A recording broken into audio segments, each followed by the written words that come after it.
Good afternoon, and welcome to today's webinar on operationalizing diversity, equity, and inclusion through psychological safety. We'd like to thank Hunt Scanlon Media for hosting today's event, and we thank all of you for attending today. My name is Justin Clark, and I'm the Chief Operating Officer here at TIVC, where we specialize in human enterprise optimization to help to create successful workplaces with a people-first approach dedicated to helping people work better together. I'll be moderating today's session, where we'll be discussing the convergence of psychological safety and DEI. Our panelists will discuss what psychological safety is and how it can be leveraged to drive inclusive behaviors and policies and operationalize DEI across organizations. Today, we'll start off with some targeted questions for our expert panel members that will help us to explore the topic of psychological safety, how the concept of psychological safety can be turned into actions for organizations, and the interplay of power in psychological safety and DEI. After we finish the discussion, we'll be opening the panel to questions from members of the audience to get further insight from our panelists on how to cultivate, sustain, and measure psychological safety in our organizations. So please feel free to submit your questions using the Q&A feature at the bottom of the Zoom dashboard. But before we dig into our questions, let's meet our panel members. Saul Gomez is the Director of Inclusion, Diversity, Equity, and Accessibility, or IDEA, for TIVC. Saul is a Navy combat veteran experienced in organizational culture and executive level briefing. He's led diversity and inclusion initiatives for over 59,000 personnel, and he is a human-centered design facilitator, certified mediator, coach, and an expert in agile practices implementation. We also have Veronica Lawrence, who is TIVC's Senior Director of Organizational Optimization. Veronica is a retired Navy Master Chief with 12 years of experience in culture and climate assessments, focus groups, and culture optimization strategic planning. She served for 5 years as an Inspector General Assistant, evaluating the effectiveness of diversity and inclusion initiatives for over 437,000 personnel. Veronica is a distinguished graduate from the Defense Equal Opportunity Management Institute and an expert in industrial and organizational psychology. We're also joined today by Dr. Orion Welch, who is a diversity, equity, and inclusion professional and senior researcher. Dr. Welch is a retired Navy commander, culminating his military career as a premier subject matter expert and advisor to the U.S. and NATO Special Operations Command commanders. He's an executive advisor, DEI facilitator, change management agent, and serves as a senior advisor for TIVC's Human Enterprise Optimization branch. He also serves as one of the University of Southern California's doctoral researchers and as a senior researcher for social programs that intersect with race, policing, and the application of law enforcement. And finally, we're joined by Dr. Lorie Hood, a neuropsychologist and traumatologist. Dr. Hood is also an ICF certified master coach, a board certified forensic traumatologist, chaplain, and leadership coach for the U.S. Air Force and Space Force. She's the founder of the Hood Group, LLC, where she developed the high stakes performance and somatic rescripting methods, which increase human focus and performance while reducing the potential for trauma and burnout. So thank you all for joining us today. To dig into the questions, first we'd like to cover some of the basics. The term psychological safety has been gaining popularity in corporate culture. This first question is for Saul. Saul, how would you define psychological safety and why is it important?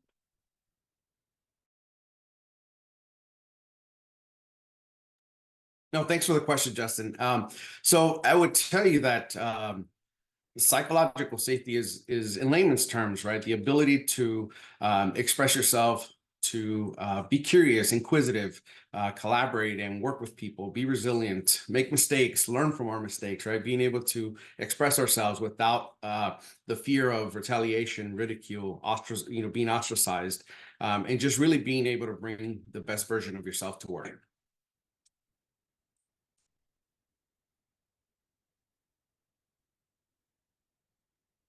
Thank you, Saul. Veronica, can you tell us a little bit about why psychological safety is important? You know, a lot of it, from what I understand, is, asking questions, making mistakes, and speaking up without fear. Is there a relationship between psychological safety and employee well-being? Justin, thank you for the question as well. So definitely there is a relationship between psychological safety and employee well-being. And via many assessments, we have discovered that the ability to bring your authentic professional self to work, the ability to contribute to the mission, to task, is heavily dependent on how psychologically safe employees feel.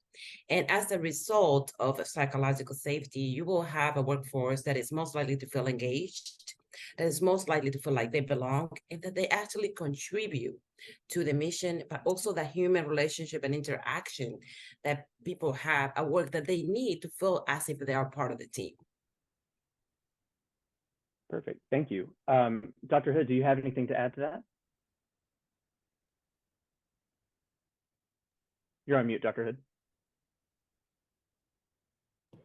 Yes, I would agree with everything that has been already said. I would also add, for me, the one thing that I think is really important about the workplace is that when people feel psychologically safe, they're safe to disagree. And disagreement is so important. If everybody agrees, we don't get anywhere. But if people can safely disagree and put all their ideas out there, then we get more. Great. Dr. Welch, did you have something that you wanted to add as well? Yes, thank you. What I want to highlight to say what psychological safety is not, right? Because there could be a misconception. Psychological safety, it's not an environment where people have to walk on eggshells and to avoid conflict. It's not an environment where people are risk adverse, nor is it an environment where people can't have candid or crucial conversations. Because what we know through research is that conflict, not all conflict is bad. There's healthy conflict that help organizations thrive. Tell us a little bit more about that. Speaking up without fear, not being risk averse, how is that a benefit to an organization, Dr. Welch? Because it enables organizations and teams to bring their authentic self to the environment. It enables them to communicate effectively and to share ideas, right? A lot of the goals of organizations is to create teams that are innovative, that lean forward for organizational excellence. And by doing that, by incorporating that psychological safety as your baseline, you're setting your teams up for success. Perfect. Saul, do you have anything to add to that as far as the embracing risks and embracing failures in an organization? Well, I'll share this, right? So there's a story about a military member who walks into his boss's office and he says, "Boss, got to talk to you. Just made a $7 million mistake. I'm going to die on my sword. I'll fall on my sword and I'll take accountability." And the boss turned around and said, "Thanks for sharing that. I just invested $7 million. Don't screw it up." Right. And so what does that tell us? What's the takeaway there? It's the ability to make mistakes, right? What do we learn from them rather than to say, "You're incompetent," or "I'm going to fine you, I'm going to fire you." It's what did we learn from this? And then what were the dynamics that caused the mistake and how do we mitigate that? Right? It's being able to see past the mistake and the person and look at the behavior and then look at what the system was like. Look at it from a perspective of how can we get better from this?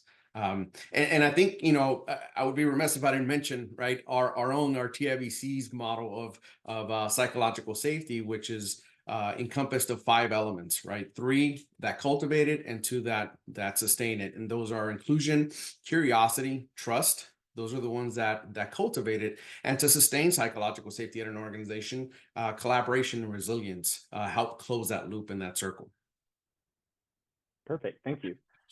So it seems like obviously there are a lot of potential benefits to fostering psychological safety within an organization, embracing those risks, taking those as opportunities. But what are some of the risks associated with the lack of psychological safety? Dr. Hood, do you have any thoughts on that? You're on mute again. This is where I would talk about power, if it's appropriate, or you want me to wait for later? No, that's fine. So I think that there are lots of different kinds of power. And the thing that I would like to touch on, and I think this will be a broader discussion for today's panel, but there is a type of power that is really, I would call it insidious, where sometimes the person who feels like they're being overpowered or not heard doesn't even quite know why. So it's largely unconscious. And the way I describe it is, sometimes you have an interaction with somebody and you walk out of the room and you just kind of feel bad and you don't quite know why. And this is the thing that I think is really important, is there can be signals that you don't quite pick up, like a pause, like a little bit of body language. And our limbic system is the limbic part of our brain is the part that picks up on that. So I would like to just toss that out now because I think it'll integrate in some of the rest of the folks, their responses. Did you want to expand on that a little bit more, or did you want to hear from someone else? Sure. So they're like when people are talking about not being afraid to take a risk because there will be retribution or there will be reprisal, right?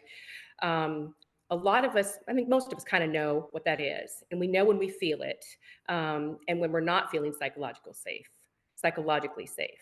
So power can be, it's your boss. They literally have power over your, the way they evaluate you and your raises. It can be social power. It can be physical power. I mean, there's lots of different ways that people can have power over another, and it's how, and they can influence that person.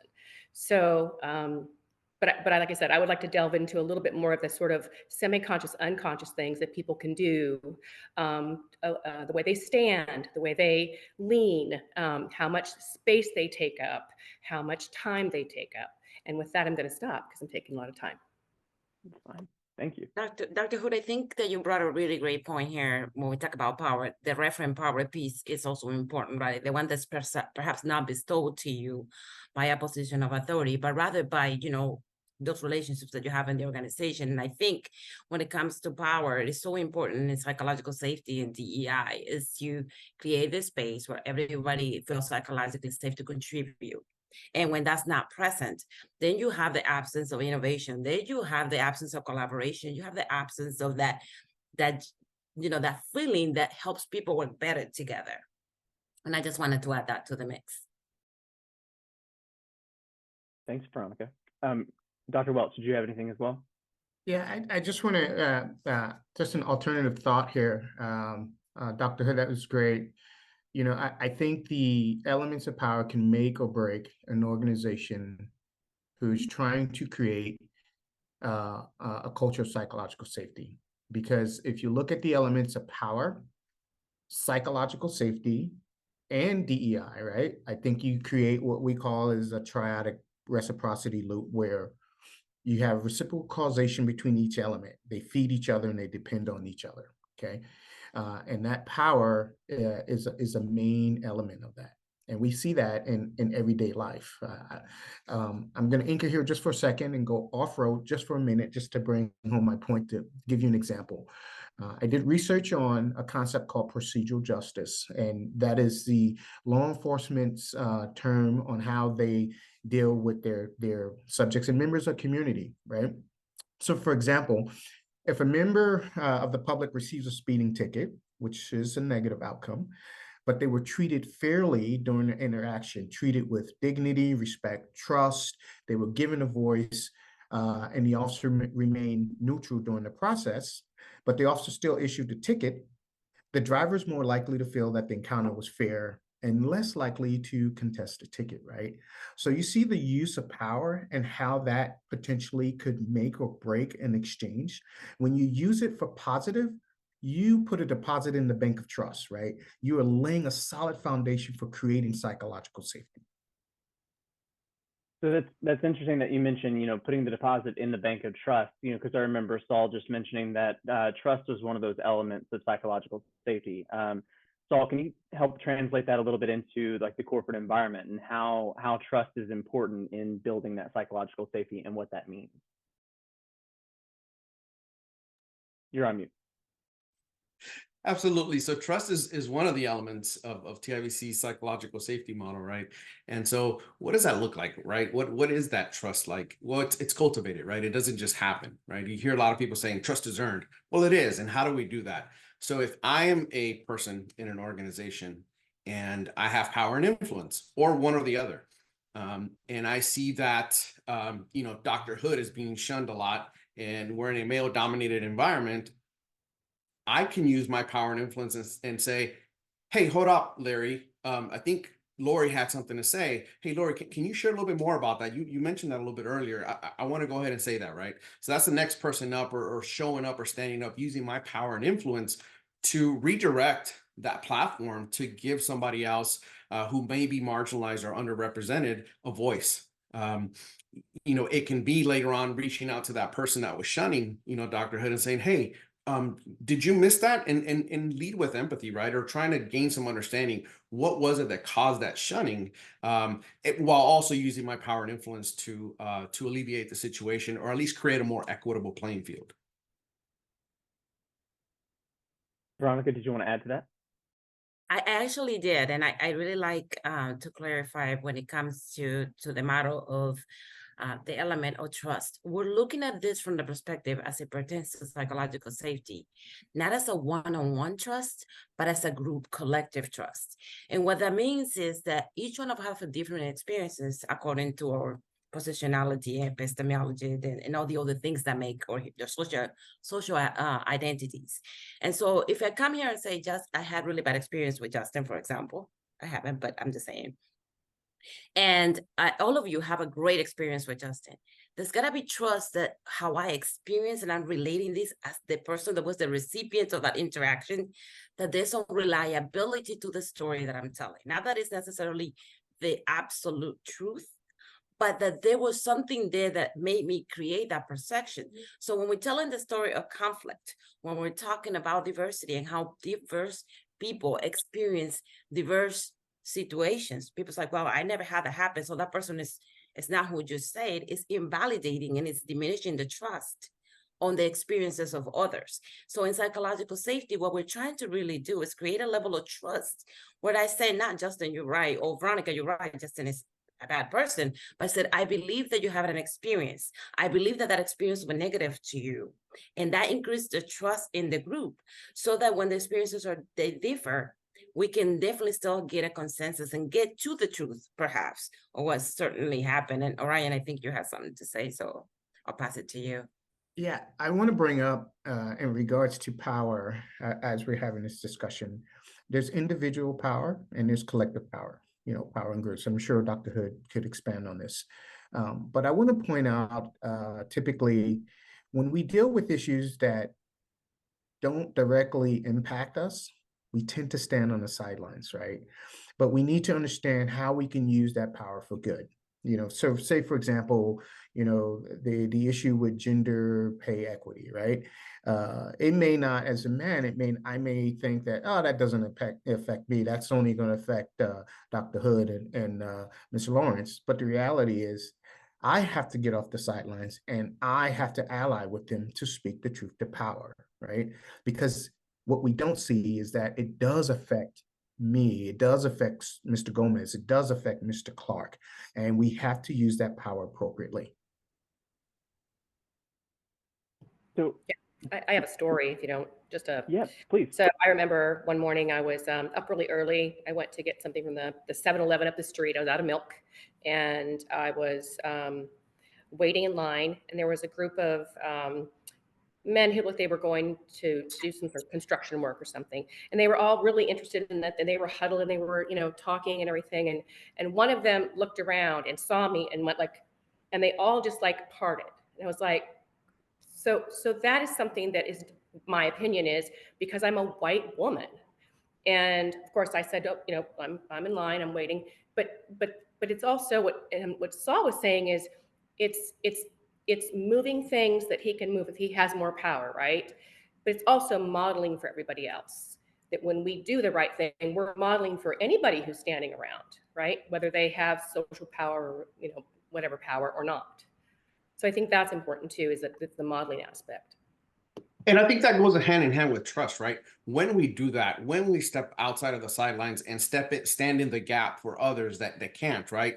And it's not relegated to just race and gender. It can be different departments. It can be just the gambit of different organizational roles, right? But I think when we're able to do that, to wield our power and influence for good, it creates trust, right? In a collective. And it's not just a matter, when we're talking about trust, me trusting Dr. Welch and Dr. Welch trusting me. It's me trusting this group for me to be vulnerable, and the group trusting me that I'm going to be authentic, that I'm going to be vulnerable with them so that we can tackle issues, if there are any, right? And celebrate and lift each other up. So it seems to me that one of the other elements that you mentioned earlier, Saul, inclusivity, really comes into play when you're building that trust and addressing those power dynamics and using individual or collective power, to build that trust. Saul, can you tell us a little bit more about inclusivity and how that plays into the power interplay? Sure. And so, well, inclusivity, right? It's one, we start off with inclusivity, right? Our psychological safety approach, it starts off with inclusivity. Why? Because we can have diversity, by sheer in the military, right? We just have it just because people transfer in and transfer out of duty stations, or in organizations where there might be some metrics that we have to have so many of these folks, so many of those folks, whatever the case, diversity happens. Is where it's at. It's how it's distributed, right? And where is it distributed at? So when it comes to inclusion, we need to really be clear on what that is, right? If I'm including Dr. Welch, right? There's a difference between me giving Dr. Welch a seat at the table and giving him a speaking, part and saying, thanks, Dr. Welch, noted, next, right? Versus, hey, Dr. Welch, that's an interesting perspective. I'd like to take that offline. That's a really good discussion. I really want to, tease that out a little bit more. Please remind me after this and let's talk offline about it, right? And then move on.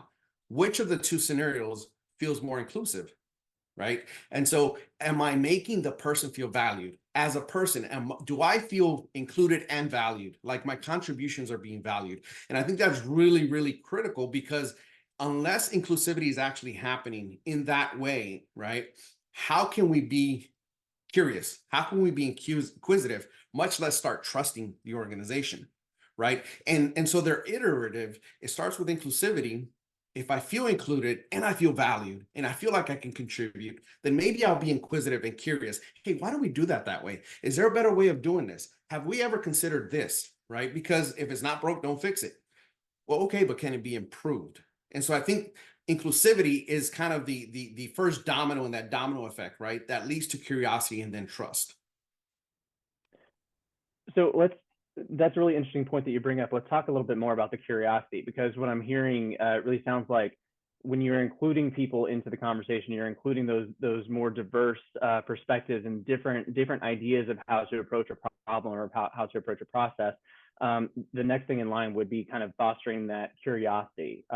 So what does that do? How is curiosity helpful in improvement that you mentioned? And Veronica, Saul, do you want to go first? Sure. I'll just say real quickly, and I'll punt over to Veronica. I think curiosity is for me, right? Is a byproduct of being included and valued. But curiosity, what does that do? It brings in innovation. It brings in creativity, right? Because of my diverse background, because of the diversity of our organization, we have people from different walks of life, which might bring, if they feel included and valued, they might start to be curious. Hey, in my last organization or growing up, I did it this way. Hey, did you know about this new widget? Hey, there's this technology that's coming out and it might help us, fix things or make things a lot more efficient. And so I think that's where, when we feel included and valued, we can start to be inquisitive and curious about the organization that we're in and why we do what we do and how can we improve it. So Veronica, I'd like to kick it over to you next, but it looks like Dr. Hood also had something to add as well. Veronica, would you like to start? Yeah, and I think I want to just relate a story. When I worked at the Pentagon and I was talking to my 3-star admiral, and he had put out a policy and no one really wanted to ask the question because they didn't want to sound like they were questioning authority. And so the language that we use when we're curious is so important. And so I ventured to that office and I said, help me understand. What was your angle when you're doing this so that I can support it better, so that the staff and everybody else can. It was so exciting. It wasn't a question for him. It was like, oh, let me tell you what I really meant by this. And he pulls out a chart and from beginning to end shows the intent, the premise, what needed to happen and how it needed to be done. That's what curiosity means. It allows you to question the status quo with the right language to get a response that gets us to where we need to be. Of course, if you're out and marching there in a position different and say, what were you thinking when you did this? As an advisor, I could have chose that because we had that trust between each other, but it would not have been the same. So when we talk about being curious, that's the tool to question your status quo. That's the tool to innovate. That's the tool to change. That is really the tool to become better as a team by asking the questions in disarming language with, we can do a whole course about that, but I'll point it over to the rest of the team to talk about it. But it's all about the semantics and the language that one uses to be curious and not like, you really didn't mean that, did you? Just this judgment there. So we suspend our judgment and we're asking questions with curiosity that's genuine so that we can all understand and add to the pool of meaning. Dr. Hood, do you have something to add as well? Well, yeah, I mean, it's a little different, but first of all, I love that. I just love that, giving a real succinct way to actually approach. That's awesome. The one thing I just want to throw a little neuroscience in there. So I always say your brain is wired to keep you alive, not to make you happy. And so, and that's true. If it becomes, between me eating something or surviving something attacking me, my brain's going to do all the things it needs for my body to survive, right? So our brains get threat signals. And so when your brain gets a threat signal, it doesn't really differentiate between, whatever. And so my brain can get a threat signal when I don't feel included, I don't feel heard. And so I feel like Veronica's contribution just now is so beautiful, as well as Saul's and Dr. Welch, because we have to work at this. Our brain doesn't want to feel threatened. It wants to feel safe. And it's largely unconscious when it does get a threat signal. So I love that we're at this place where we're literally operationalizing and talking about and giving suggestions about how we overcome our brain to kind of pull back a little bit. In addition, our brains are hardwired to, a long time ago, we lived in small groups and families, right? And we had to be accepted by those small groups and families, because if we were thrown out, if we were too different and we were thrown out of our group or family, we would die from the elements or from wild animals. So there's something back there too that we all have to kind of step up and fight a little bit, or at least be aware of, and then pull in all these things that people are doing at a higher level. When you say step up and fight, you mean trying to overcome we all have more basic. Like what Veronica just said, I thought it was so beautiful, and that's going to help me express my curiosity in a better way. But I think we all have to pull together and, like this panel, bring our resources together, and not, like Dr. Welch said, not sit on the sidelines. We can't just sit by and think, well, it doesn't affect me, it's just going to be okay. It's not okay. So we all have to pull together and fight biases and yeah. So, and as I was listening to you all speak on this, it kind of struck me that, curiosity, how important curiosity is, because it fosters, that innovation and the ability to look at problems through that different way. But, in Veronica's example, the thought struck me that, oftentimes that curiosity is kind of stifled when those power dynamics come into play. In addition to, Dr. Hood, as you were just saying, we're already kind of at it seems like a disadvantage to kind of overcome our, maybe perhaps I'm using the wrong term here, but maybe our limbic system, our natural responses to these things. So you're having to overcome that, as well as, potential power dynamics. And in Veronica's example, going to her 3-star admiral and saying, what the heck are you doing? Of course, there's a better way to say that that's more productive, but how do you dismantle those power imbalances to be able to express that curiosity? Dr. Hood, do you have any thoughts on that specifically? I missed it. Yeah. So first of all, I want to say that curiosity, am I muted or I'm unmuted? I'm unmuted. Okay. Curiosity is a little bit vulnerable. We have to be a little vulnerable to be curious, and we have to feel extremely, in my opinion, extremely psychologically safe to be curious, because usually we're bringing something that's outside of it's kind of outside of the norm or whatever's being discussed, right? So the power dynamics, I mean, I think Veronica's example was so beautiful. It's a way to dismantle. It's a way to, I use the term palms up a lot, because literally palms up is sort of like, I'm not here to harm you. Body language comes into play a lot. And so finding that balance between not being too aggressive or not being too aggressive, but also dismantling with language, with body language, so that we can dismantle the power that is sort of we're seen as above us, and express our curiosity or disagreement or whatever. Dr. Welch, do you have anything to add to that, or any other perspectives? Yes, I think what you guys said was, amazing. I'm going to go for the low-hanging fruit here, and just point out that curiosity in regards to group settings and psychological safety in particular and enables us to move into and explore the unknown, right? Because behind the curiosity for me is a why, right? So I have to get beyond a single loop to a double loop adaptive learning, and that enables me to maximize my why. So for example, if I normally set my thermostat on 70 degrees, and I find that it is at 68 degrees, my single loop will just correct it to 70 degrees or above. But my double loop will enable me to be curious and to ask why is it falling below 70, and ask further questions so that I can get to the root cause, right? So when you have an environment to where you could be curious and to dig, not just to solve problems, but to learn about each other, you are doing really well. You're really creating environments that will help you with the innovation to come. Thank you. Saul, anything else to add as well? You're on mute there. Man, let me get it right before this webinar is over. No, I think what everyone's saying is great and is spot on, and it really is, right? Being able to be curious really, I think, exemplifies how included people are, right? Can people trust each other? Obviously, if you're curious enough, vulnerable enough to be curious and inquisitive and ask questions, then obviously there's a level of trust there. So I think those three, I think we captured really well how to cultivate psychological safety. Perfect. Thank you. So kind of with all that in mind, turning the conversation a little bit more toward, the operationalization of DEI through psychological safety. How does psychological safety relate to an organization's broader DEI efforts? How can those inclusive behaviors and the curiosity, how can that impact policies and procedures for an organization? Well, I would say that, it enables folks to work, to our company's model, right?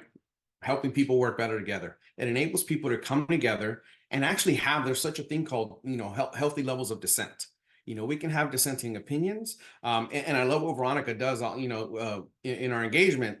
She won't tell me you're wrong. She won't tell me, she'll say something like, my opinion differs, right? And she's owning it. And so it gets into what we call disarming language. Right? Yes, we want to know why, but can you tell me more? Can you expound on this? People will more likely explain things than defend their position, right? There's a difference in our psyche when we're explaining something versus defending something. And I think when we're able to leverage those things, the disarming language, the behaviors, right? When we're able to model those, that helps us collaborate a lot better, and that helps us infuse that innovation and creativity that exemplifies DEI in work, right? Operationalizing DEI, because everyone matters, everyone counts, everyone adds to the pool of meaning. So, Veronica, if you could expand on that just a little bit as well, because I know he used you in that example. When you're operationalizing, when you are being more psychologically safe as an organization, as a team, how does that kind of trickle down? Because it seems like, from my understanding, it is kind of a trickle down effect to those policies and procedures are addressed. How does that work, and how can an organization operationalize there?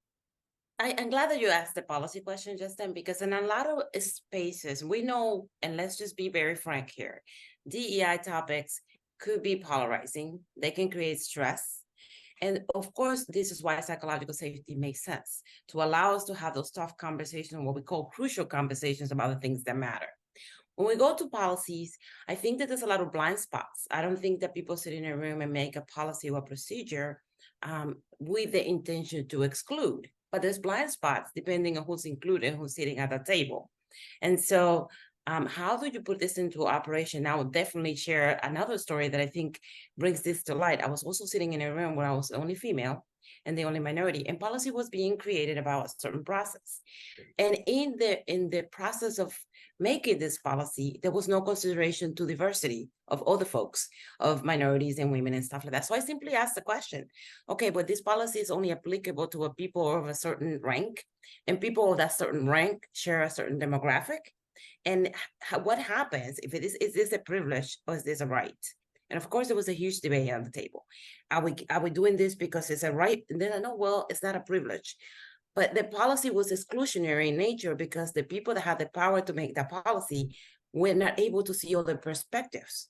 And so how this helps is the ability to have a discussion about those tough topics and understand that perhaps we're being tunnel vision and being exclusive.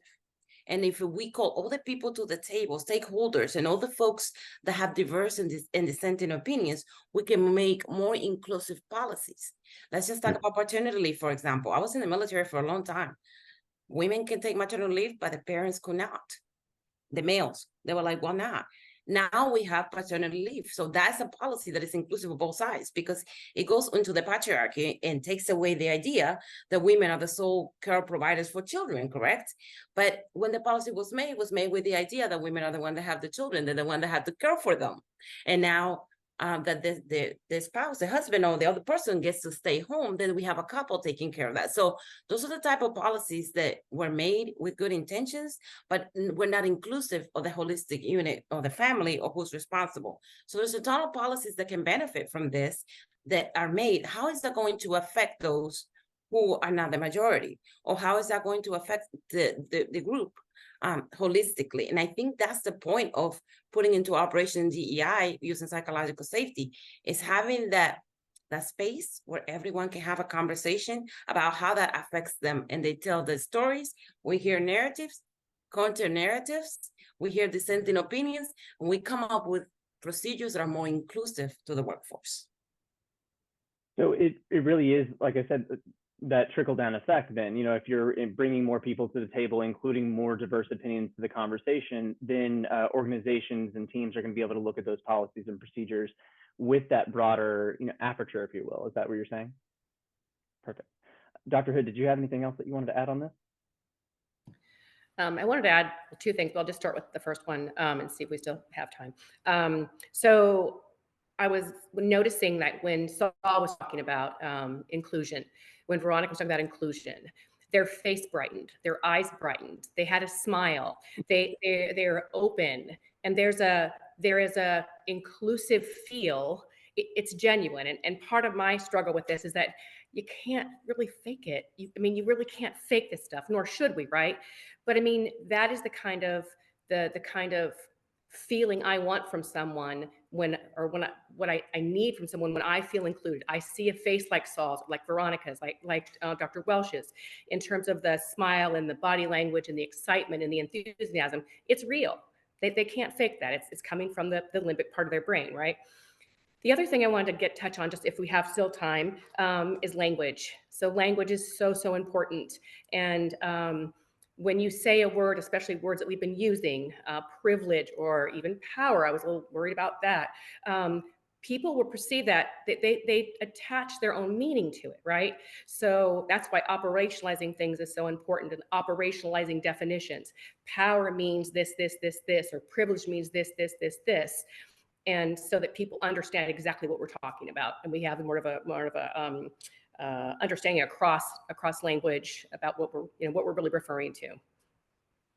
So that's actually perfect because it plays into my next question, which is about communication. And you know, I know we've mentioned this a little bit already. I think Veronica was the one who mentioned, you know, this topic, it can be kind of polarizing. It can be a little bit touchy for some organizations and for some people.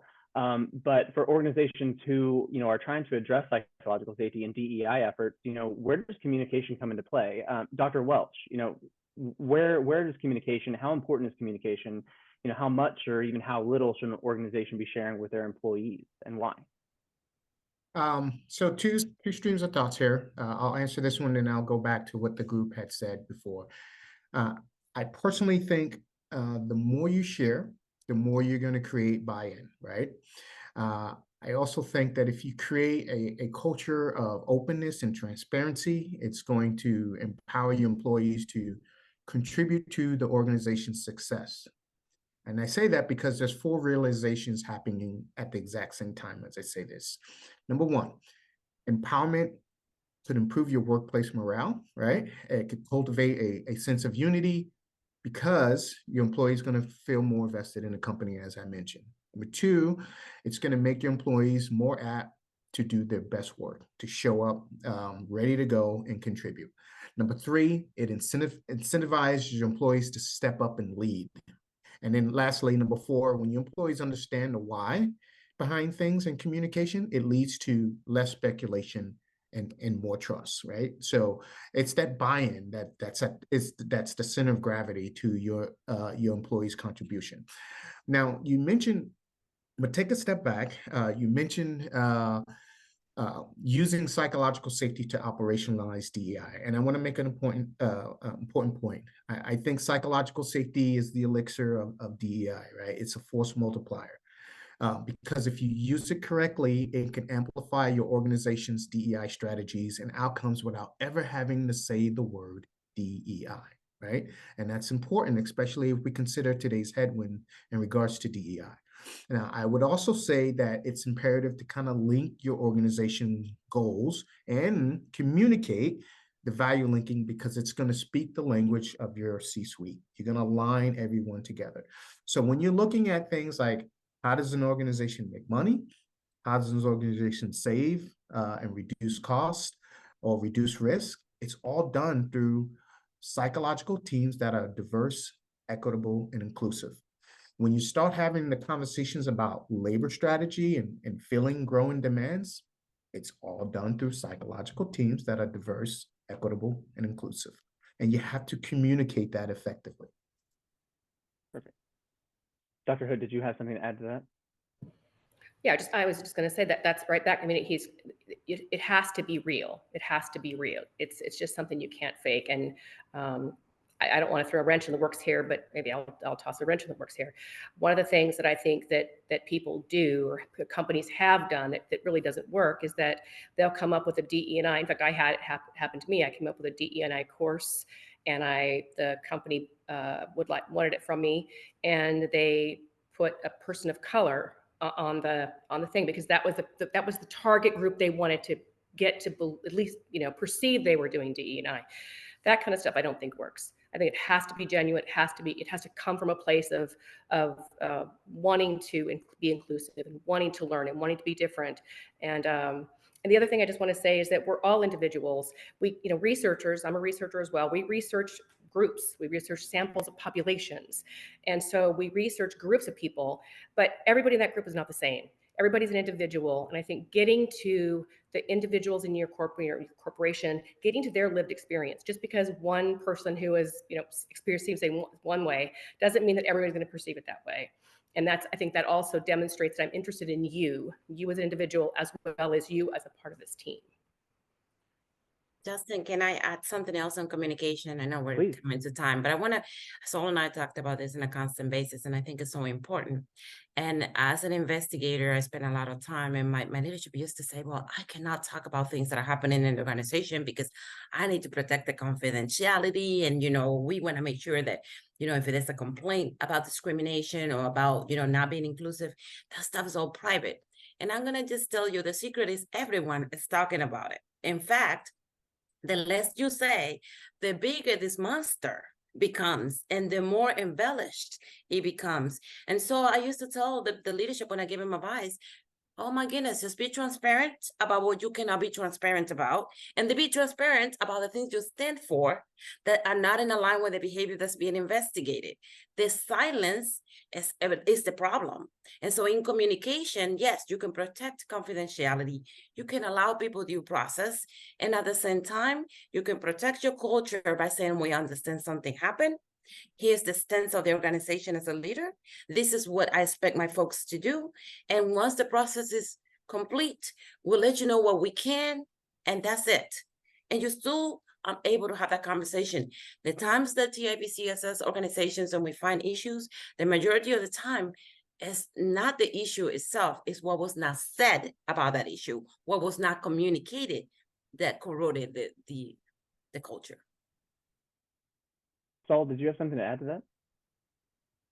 Only that, along the same lines, when there is, when you're doing an assessment and there isn't, really good news, especially when there's bad news, right? It's important to talk about the things that you can, because if not, is going to come up again, right? The next year, when the next employee survey, the next climate survey, the next culture survey, it's going to keep coming up.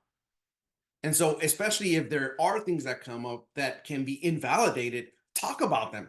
You know, if there was an issue, socialize it. There was a perception that this happened. We looked into it and we found that it was this, right? 50% of all Hispanics are being recognized at the organization. Why is that? Well, when there's only two, anytime one of them gets recognized, it's 50%. Changes the context, right? So context and messaging is important. So it sounds like the communication piece and that transparency is really, really important for cultivating that psychological safety. Saul, if you could kind of continue on that a little bit and tell us a little bit more about what leaders can do to other things leaders can do to cultivate that psychological safety, as well as what they can do to sustain that in the long term. Sure. So within our model, right, we have collaboration and resilience. Collaboration is just that. People coming together from different walks of life, IT people with HR people, finance people with logistics people. We all talk different languages, right? What I say in logistics, I can use the same word in HR and it means two different things. So how do we align ourselves? How do we use common language so that we can cross-functionally work with one another, have healthy levels of dissent, be curious, be able to trust each other, right? Be included and valued, because those things are the recipe for success for us to collaborate. And when we collaborate, obviously, right, we're going to break a few eggs as we're making the proverbial omelet. But what do we learn, right? That's where the resilience comes in. Can we bounce back? Do we have the opportunity to bounce back from a setback, from a shortfall, from a mistake? Certainly there's cause and effect. I'm not saying people are absolved from any responsibility or accountability, but accountability doesn't have to be a negative thing. It doesn't have to be disciplinarian. It can be proactive, especially when we're on the sidelines and we stand in the gap for others, especially when we're going to wield our power and influence to help with the collaboration and resilience piece. Perfect. Thank you, Saul. I have one more question for the panel here that we can talk about briefly, and then we have a couple of questions that I'd like to get to from the Q&A from the audience. But we've been talking about this entire time about cultivating, sustaining psychological safety in teams and how that translates into policies and procedures with a DEI focus. Veronica, for an organization who wants to see kind of where they measure up, how do you go about even measuring how psychologically safe an organization or a team is?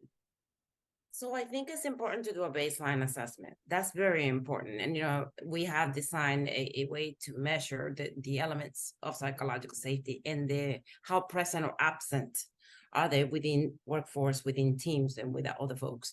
But I think it's so important not to just do training for the sake of do training. I think it's more important to understand, where are we? What is the baseline that I start from before I can create or start changing policies, or I can go ahead and start changing systems, or I can design training, because we know that training cures world hunger as it is. Everybody just train. There's a problem, there's some training, and then we fixed it. We need to find the root cause. And that's why I usually say, let's just do an assessment, a baseline, or let's do a needs assessment to understand what the organization really needs. And from there, we can say, this is the strategy that we have. This is the direction we want to take. And from there, we can create that strategic plan. From there, we can see what policies need to be updated. From there, we need to know who needs to be included. But baselining is the most important thing for me. In my experience, is making sure where we are, no one gets in the car and says, I'm going to pull the GPS, and don't say your current location. It's already the GPS already says, before you told me where you want to go, I need to know where you are. And that's what a baseline does. This is where you are with psychological safety. This is where you are with DEI. This is where you are with culture. And then you can say, okay, this is what I want to be, or I don't want to be. And if I don't want to be there, that's your data points that can help you create a strategic plan of where you want to go. And, I'll punt it over to other folks, but writing policy, then ask how those policies are working for everyone, so that you understand that everyone is included in this. Now, unintentional exclusion. Yeah, I would also say that, right, a way to track that, right? Certainly baseline assessments and follow-on assessments. In between, right, what are our litmus tests? Are you seeing more collegiality? Are you seeing a drop in attrition? Are you seeing people staying in the organization longer? Are tenures elongating, right? Are people staying at the organization longer? Do people feel like, they can be themselves? Can they be inquisitive? Can you do all these things? So I think it takes a village, right? And it takes everyone to collaborate, to come together, to be bold enough to be vulnerable, right? To be able to want to learn. Dr. Hood said, it's got to be authentic. You can't fake it, right? People talk about fake it till you make it. Well, you can't fake this stuff. People can, whether it's body language, tonality, or just someone's energy, can tell whether you're being authentic or you're just kind of checking the block. Thank you. Dr. Hood, did you have anything else that you'd like to add to that? The only thing that I have to add is that when I create trainings, one of the things that I believe is about a lot of things, but especially about this, is people have to experience it. So people who are in more privileged groups, I think need to the best of our ability, experience what it feels like to be excluded. And we can't do it in society, but we can do it in trainings. And I think people have to experience it. It's just not something you can like read or write or read about and kind of get. Thank you. Dr. Welch, anything to add before we go into some of the Q&A? No, for the interest of time, I think these guys hit the nail on the head, and I have nothing for that. Perfect. Well, we do have several questions that have come in, but there are a few of those questions kind of have a similar theme, and something that I think is probably very important for us to talk about, because it does touch on, that interplay of power and the communication piece, as well as, cultivating psychological safety as a whole. And I'll kind of paraphrase some of the questions together, but essentially, ideally, a culture of psychological safety would come from the top. It would come from the top leadership of an organization, and they would model those behaviors, as you said, Dr. Hood, use modeling to really pass that culture along and foster that culture.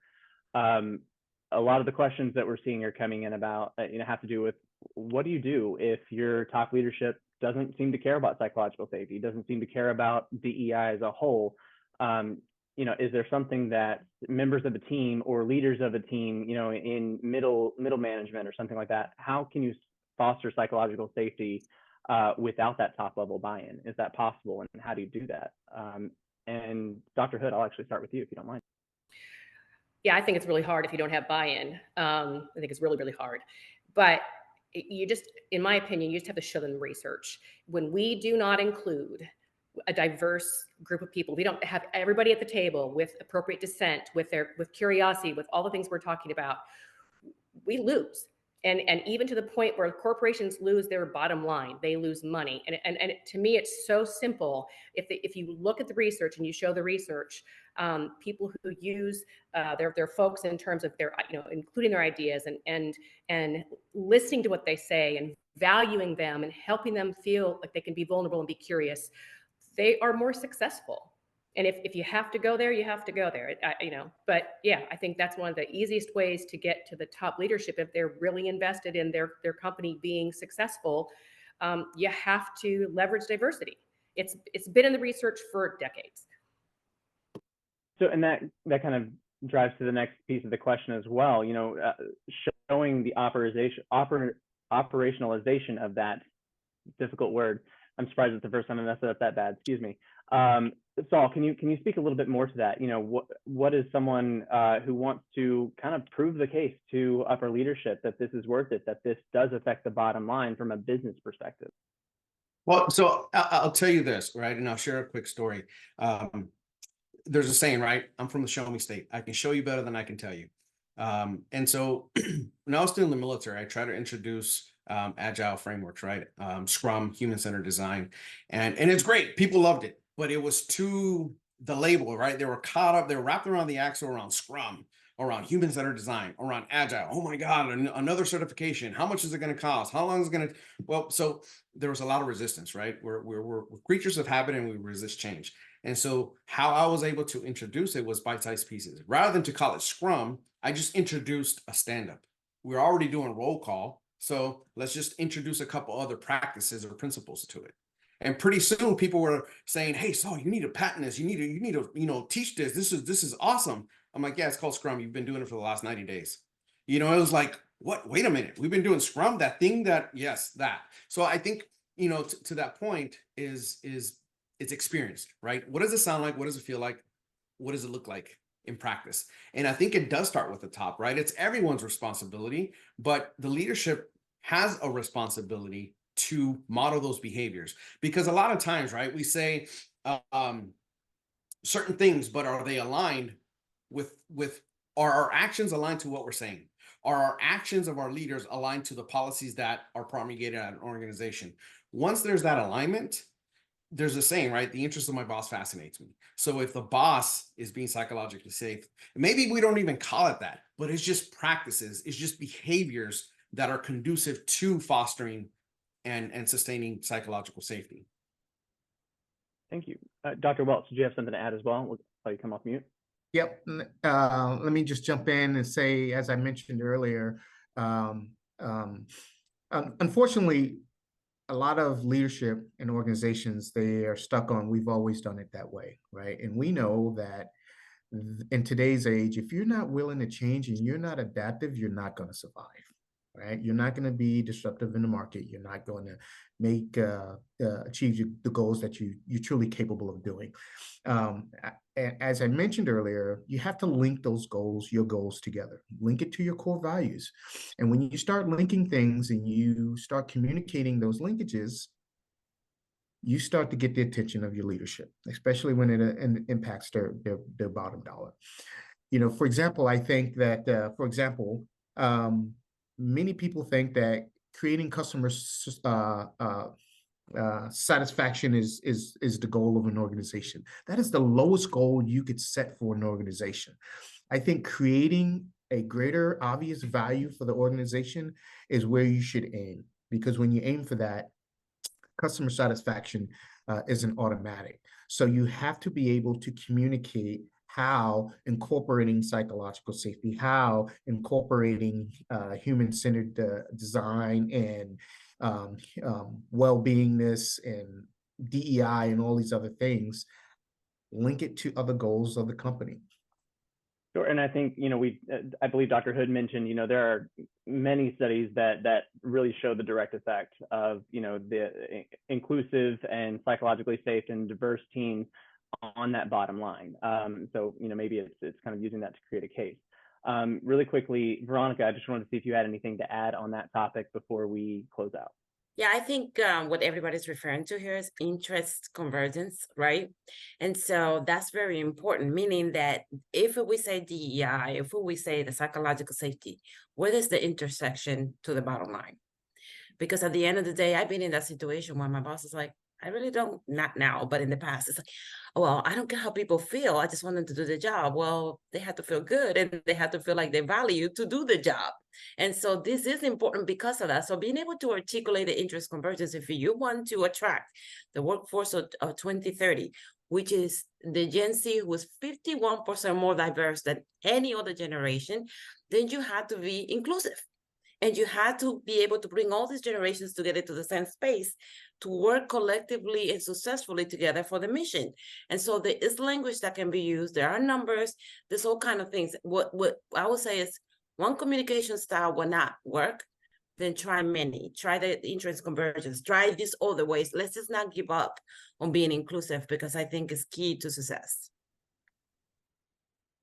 Thank you very much. Unfortunately, that is all the time that we have for today's event. So we'd like to thank you all for joining today's discussion. And of course, a special thank you to Hunt Scanlon Media for hosting and coordinating this event. And I'd like to personally thank our panelists here once again for all of your insight and your time today. I can't believe the hour is already over. I feel like we could continue talking about this all day long. So we hope the discussion today was helpful and informative, and that you're able to bring some knowledge about using psychological safety to operationalize DEI back to your teams and organizations. If you'd like to learn more about these topics, or if you're interested in conducting a psychological safety assessment for your organization, please feel free to reach out to us at info@tiverbatim.com. That's info@tiverbatim.com. And again, thank you all for your time, all of your thoughtful questions, and for joining the discussion on this very important topic. Thank you very much.